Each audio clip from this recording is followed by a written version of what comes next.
Hello बच्चों, let's see the question. The question is what is electric polarisation. इसके बारे में हमको बात करनी है। सबसे पहले हम बात करेंगे इस क्वेश्चन के लिए हमारे की कॉन्सेप्ट की। तो जो हमारा की कॉन्सेप्ट होगा यहाँ पर, दैट की कॉन्सेप्ट विल बी, देखिए इलेक्ट्रिक पोलराइजेशन को कैसे एक्सप्लेन कर सकते हैं। तो देखिए इसको हम बोल सकते हैं, it is defined as the dipole. की कॉन्सेप्ट में आप इतना समझ सकते हैं, it is defined as the dipole moment induced in the particle, induced in the particle per unit volume. ठीक है, पर यूनिट वॉल्यूम, इसी को आप इलेक्ट्रिक पोलराइजेशन समझ सकते हैं। ठीक है, अच्छा थोड़ा सा और डीप में इसको एक्सप्लेन करना चाहें तो अब देखिए सबसे पहले हम कुछ पॉइंट्स के फॉर्म में इसको एक्सप्लेन करेंगे। ठीक है, चलिए स्टार्ट करते हैं। सबसे पहला पॉइंट कि देखिए यहाँ पर जो हम पढ़ रहे हैं इलेक्ट्रिक पोलराइजेशन, ये कहाँ से आया है टर्म। ये टर्म आया है आपका क्लासिकल इलेक्ट्रोमैग्नेटिज्म से। कहाँ से आया है? Classical electromagnetism. तो क्लासिकल इलेक्ट्रोमैग्नेटिज्म में क्या था? Has electric polarisation. वहां से हमारा ये टर्म आया था उठ के, इलेक्ट्रिक पोलराइजेशन जैसा कोई टर्म आया था। ठीक, मतलब वहां से हमने इसको पढ़ना स्टार्ट किया, तो इसकी स्टडी वहीं पे है। ठीक, जब हम क्लासिकल इलेक्ट्रोमैग्नेटिज्म पढ़ेंगे तब हम यहाँ पर इलेक्ट्रिक पोलराइजेशन के बारे में पढ़ते हैं।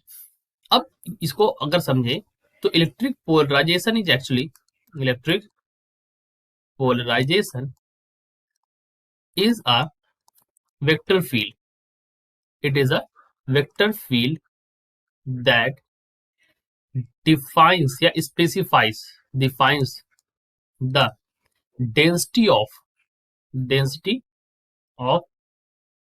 naturally occurring या फिर artificially produced, naturally occurring या फिर artificially produced, या फिर लिख देते हैं यहाँ पर, और artificially produced क्या यहाँ पर dipole moment. So it is defined as the vector field. It is a vector field that defines the density of naturally occurring or artificially produced electric dipole moment. Electric dipole moment in a dielectric medium.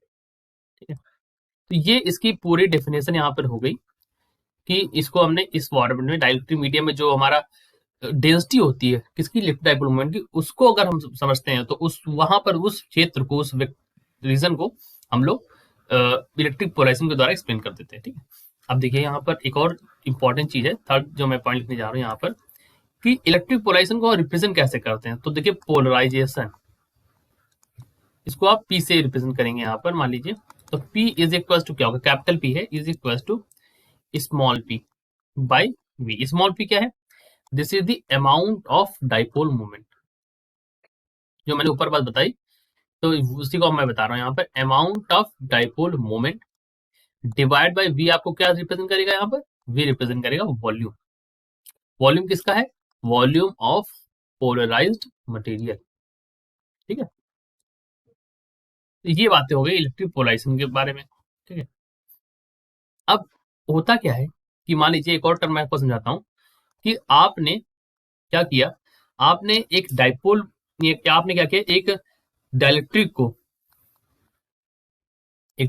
को, या मैं ऐसे बोलूं कि when dielectric is placed in electric field,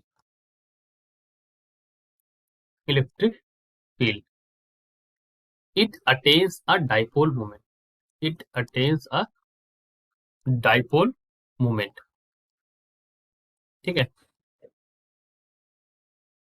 and अगर ऐसा होता है, and hence the electric polarisation is done, electric polarisation is done, is done, और या फिर हम लिखें इज कंप्लीटेड। ठीक है, तो यही हमारा ये है इलेक्ट्रिक पोलराइजेशन ऑल अबाउट। ठीक है, so I hope you understood it well. Best of luck.